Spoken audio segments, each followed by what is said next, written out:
Praise the Lord. Israel ప్రధానమంత్రి Benjamin Netanyahu చనిపోయారు అనే ఒక వార్త ఇప్పుడు సోషల్ మీడియాలో వైరల్ అవుతోంది. ఇది నిజమా కాదా అనే ఖచ్చితమైన విషయాన్ని ఈ వీడియోలో తెలుసుకుందాం.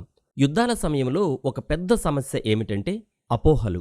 రూమర్స్ చాలా వేగంగా వ్యాపిస్తాయి. ముఖ్యంగా సోషల్ మీడియాలో, కొన్ని యూట్యూబ్ ఛానల్స్లో యుద్ధ సమయంలో నాయకులు చనిపోయారనే వార్తలు రావడం క్రొత్త విషయమేమీ కాదు. చరిత్రలో చాలాసార్లు ఇలాగే జరిగాయి. కానీ నిజం తెలిసినప్పుడు ఆ వార్తలన్నీ ఫేక్ అని తేలిపోతాయి. ఒక దేశ ప్రధాని చనిపోతే ముందుగా ప్రభుత్వ అధికార ప్రకటన వస్తుంది. కానీ ఇప్పుడు అలాంటి అధికార ప్రకటన ఏదీ లేదు. ఇజ్రాయెల్ శత్రుదేశ సైన్యం గాని లేదా ఇజ్రాయెల్ సైన్యం గాని ఆ దేశ ప్రధాని చనిపోయాడని అధికారికంగా ప్రకటన చేస్తుంది. కానీ అలాంటి ప్రకటన ఇప్పటివరకు ఏదీ రాలేదు.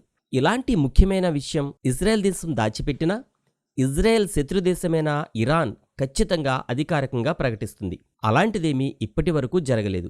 ఇంకో ముఖ్య విషయం ఏమిటంటే ఇలాంటి న్యూస్ ప్రపంచ మీడియా వెంటనే ప్రసారం చేస్తుంది. కానీ ఇప్పటి వరకు government of Israel, Israel defence force, BBC channel, CNN channel ఇలాంటి పెద్ద మీడియాలు కూడా బెంజమిన్ నెతన్యాహు చనిపోయారు అనే వార్త ప్రకటించలేదు.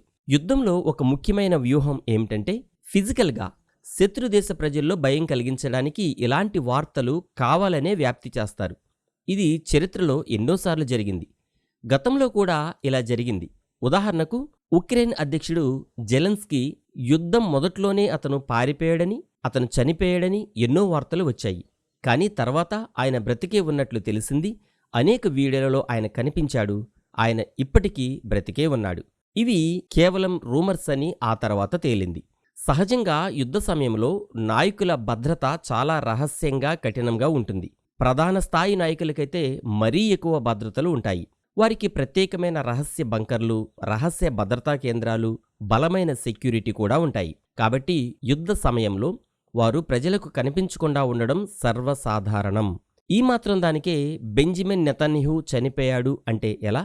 రూమర్లు ఎక్కువగా ఎక్కడ మొదలవుతాయంటే సాధారణంగా సోషల్ మీడియా, కొన్ని యూట్యూబ్ ఛానల్స్లో నిర్ధారణ లేని వార్తలు రావడంతో ప్రజలంతా ఆ వార్తలు నిజం అని నమ్ముతారు. అందుకే ప్రపంచ మీడియా నిర్ధారించే వరకు ఇలాంటి వార్తలను ఎవ్వరూ నమ్మకూడదు. కాబట్టి సోషల్ మీడియా వార్తలను నమ్మటం, అది నిజం అని అనుకోవడం సరైంది కాదు.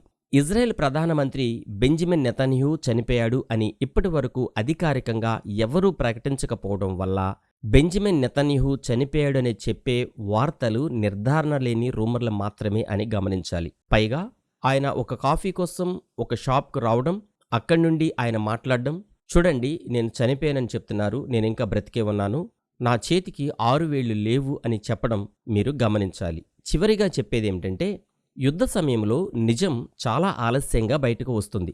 అందుకే అధికారిక సమాచారం వచ్చే వరకు మనం ఆ విషయాలను నిజం అని నమ్మకూడదు. మరో వీడియోతో మళ్ళీ కలుద్దాం. Praise the Lord. మీ బ్రదర్ బెన్హర్ బాబు.